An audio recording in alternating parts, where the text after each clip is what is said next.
Hazviperi mushe panguva inoi vanhu vanotaura vachiti aiwa the opposition panguva inoi it is silent, the opposition haisi kustopa the 2030 agenda, but panguva inoi chabaka takuona kuti vakomana aiwa veNDWG nevakomana aiwa vana vewaskala panguva inoi they are now mobilizing vachibuda kutaura masviko vachiti aiwa the fight is now Mnangagwa versus Zimbabwe, just because everyone munyika yezimbabwe no matter kuti wanga uri opposition kana uri mu the ruling party uri muveteran kana uri muhutu panguva inoi they are now against the Mnangagwa dynasty. Kuti subscribe or like on the bell icon.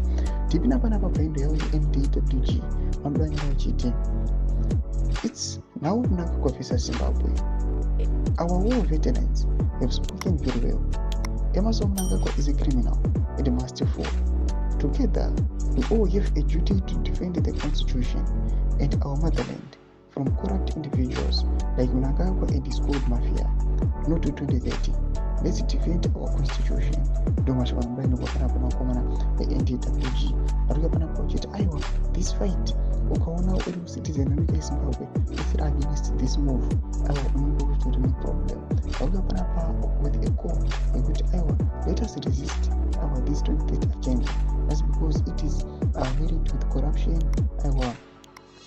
our economic fall and poverty. Zviri kuoneka kuti panguva inoi macitizens they are suffering, kuri kuoneka kunzi the economy is struggling, zvinhu zvakadhakwa panguva inoi munyika yezimbabwe. People they are now demanding kuti vakomana ava ngavachienda pavakatora pfungwa kwakakwana kuya vamwe vanotanga a new fresh page vachionawo the concerns emacitizens netheir welfare. Tudze mafundo enyu kuti ndipamusoro pechitiko ichi pana comment section menu, so subscribe or like, turn on the bell icon.